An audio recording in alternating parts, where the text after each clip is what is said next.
welcome to Together We Can's monthly action items this month.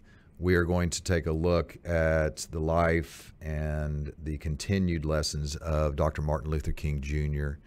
As you all know, our mission statement is to educate, enable, and empower a lifestyle of mindfulness and action against racism. And it is these monthly action items where we really focus in on our lifestyle and that mindfulness that we hope to bring to our lives on a daily basis of understanding, better understanding of what it's like for people who do not look like ourselves. No matter what our color is, no matter what their color is, we know that they've got a different perspective because of a different journey through this country. We would be remiss if we didn't mention that we were at the peak of the COVID pandemic, and we all continue to pray for your health and safety and that of your families as well. And so please be cautious, and hopefully we get through this fairly soon.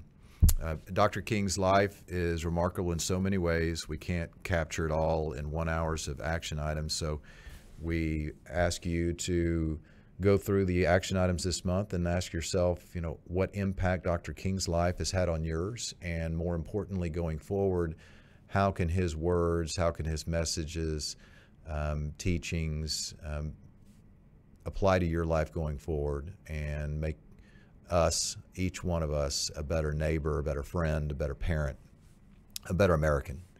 And that is so much of what his fight against racial segregation was all about. And he did so in a non-violent way. He preached that discourse of speaking truth when it was uncomfortable, speaking truth to power, but doing so in a nonviolent way, though it may have brought tension, a word that he used frequently, is still the gold standard of how we approach our differences in America today. We celebrate those who can speak their mind, speak their positions in a nonviolent way, and it all invariably goes back to Dr. King's example. He, of course, led so many of our historical efforts in the fight for civil rights in this country. He was the face of civil rights, in particular following the Montgomery bus boycott in 1955 when Rosa Parks refused to sit in the back of the bus. And he took that moment and took that fight all the way to the United States Supreme Court, which ruled segregated buses were unconstitutional. And from there, founded the Southern Christian Leadership Conference, and so many important projects, including the 1963 Birmingham campaign against racial segregation and economic injustice. And when arrested, wrote the letter from Birmingham jail, which I think to this day, for a middle-aged white person in America like myself, reading his words about his concerns, and for the moderate white, which at times in my life I've not been as proactive as I should be, his words speak to me today and still live so vibrantly on this important topic. And of course, we'll review the wonderful I Have a Dream speech from August of 1963 and his March on Washington, his work leading to the 1964 signing of the Civil Rights Act by President Johnson. Of course, President Johnson, first person he recognized following signing that important legislation was Dr. King. Dr. King in 1964 also recipient of the Nobel Peace Prize, even though he was still under great danger and not revered as universally as he is today. In the 60s, of course, he was still in great danger. He was stabbed on one occasion. His home was bombed with his family fleeing. Fortunately, they were safe from that bombing, and he was arrested, as mentioned, 29 different times. But he started to receive that recognition in 1964, and from that platform was able to do even greater things, following with the Selma voting rights movement, the march from Selma to Montgomery, the initial march, of course, led by John Lewis, and in '68, unfortunately, was in Memphis, but provided us one of the great speeches and one of the most moving speeches in our history, the "I've Been to the Mountaintop" speech, where he foreshadowed his own death. And in that speech, you can see his courage and fearlessness, just an inspiration of committing himself and committing his life and being willing to sacrifice his life for others.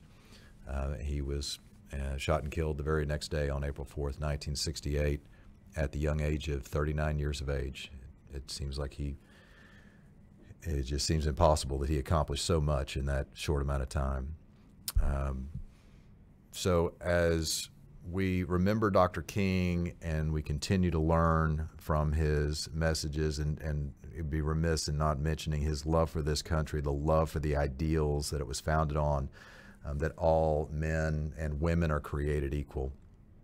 And even though he was not treated equally, and the Americans of his skin color were not treated equally, he loved this country, he loved that ideal, and that's what he fought to make a reality. He called it a promissory note. The Declaration of Independence was a promissory note to all Americans, as he said, and something that we hope to continue that journey in our country to find that day when we can hold up equality for all. Also this month, of course, we highlight our In Their Shoes program, where we hear from Americans of all colors and what it's like to live in their shoes, and in particular listening to many of the microaggressions that our American brothers and sisters of color experience. And this month we have Edward Stewart, the Executive Associate Commissioner of Football for the Big 12 Conference, a great leader, both he and his wife Amy, wonderful leaders and examples for us. And he speaks to us about some of the microaggressions that he faces. And from that, hope that we all can gain a better, greater empathy for what it's like for others to walk in our wonderful country. So again, with that, we ask you to think about how the words and lessons of Dr. King's life can still impact your life, how you can take them forward to make our country a better place and to provide greater mindfulness for you as you walk your journey, and to make your journey that much more impactful for those around you. Again, please stay safe during this COVID time, and we hope you enjoy this month's action items.